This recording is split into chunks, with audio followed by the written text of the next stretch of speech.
Welcome. This is Blossom Touch. I'm Kristen, your womb care body worker, and we are talking about cupping. Cupping is a fantastic tool to bring into your home self-care toolkit. It's very affordable. You can have all kinds of varieties of cups, silicone cups, and it's a very safe modality. There is Asian fire cupping, and that's different, but what we're talking about are these silicone cups. I get mine from a company called Lure, L-U-R-E, and you can read more about them and my loyalty to them and why on my shop page on the website. So when we use these cups, we're working with the fascia and the connective tissue of the body. And the research on this is showing that it is very effective for circulation and blood flow. It is effective for pain management. It is effective for dealing with inflammation in parts of the body, and it has also been shown to be effective to your immune system. All good things. And when we're working with trauma and reconnecting to the body, as we do at Blossom Touch, there's another piece I'd like to quickly talk about, and it doesn't have as much research on it. There is some, but I have seen it in my practice, and I've experienced it with my own body. And that is that the body can hold a lot. It can hold grief and sadness, loss, trauma from injury or from emotional trauma. It can hold it in the body through neurotransmission, and it can hold it in the connective tissue of our body, which we know has a lot of neurotransmission in it. I believe that by using cupping, we can release some of that and have a greater connection to our body. So all this time that I've been talking to you, this 2 minutes, I've had a cup right on the back of my neck. Yes, it's easy to get it on there. And I've had some practice, but I can get it all along the top of my shoulders. I can even reach around and get it along parts of my spine on my own.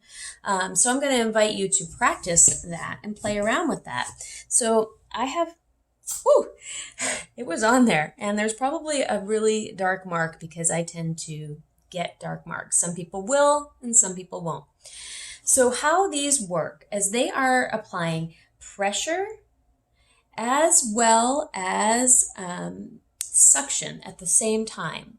So you're getting the pressure and the suction on your body, which is depriving that part of your body from oxygen. And that's the mechanical piece that's doing the work. And you do that by, with your thumbs, pulling the bottom and pushing with your fingers the top.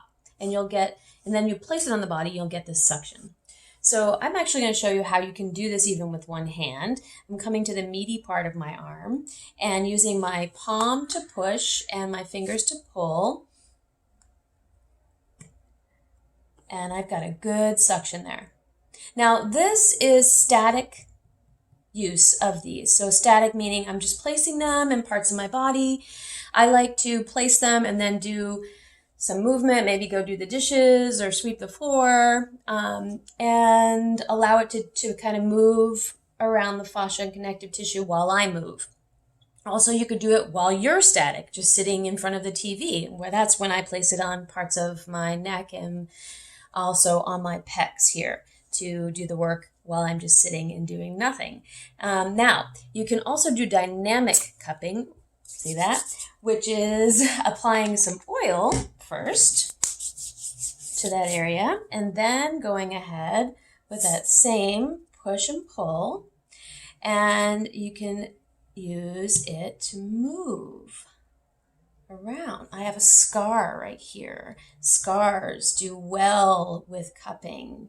Yes, there's a lot of great research on that. And believe it or not, ladies, with your cesarean, once you've gotten your 6-week okay, you could begin to do some cupping around that. Of course, starting really gently and then moving, to a little bit of a tighter suction.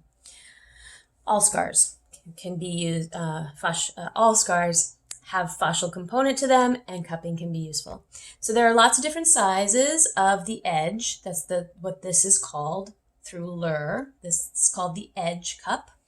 And then They also have some other really easy cups to use around bony parts of the body. This guy is you flip it to the opposite side and literally push it right on there, and it's gets a nice suction around the more bony parts of your body. I like this one right on my pec area. Sometimes I'll just place that there. I can feel it right away, just like loosen all the diaphragm fascia. If any of you are shallow breathers or you tend to have stress in your life, this is a great place to put it. Knees, ankles, feet, hands for people who are working at the computer a lot. All of those are great places. Up to 5 minutes is about your limit. You can read more about contraindications and all of that on the Lure website. And then another piece to this is when you're finished, if you are dealing with an acute problem like you had an injury, then you may want to put some ice on after you cup and do a little icing. And if you're dealing with something a little more chronic, something that's been around for a long time, then after you're done cupping, you may want to add some heat to that place, that area. Also, doing some good breath work or heading into some meditation after this can then be part of that trauma piece that we were talking about, because you've loosened a lot of neuro work, a lot of neurotransmission, connecting the brain to the body can release during cupping. I've actually also seen people get emotional too. So don't be surprised if some emotions come up or there's things for you to work through after or while you are cupping. I have seen that happen, and it can be a very good piece of your home healthcare, self-care. Thanks for joining me on all of the benefits of cupping, and I'll see you again soon.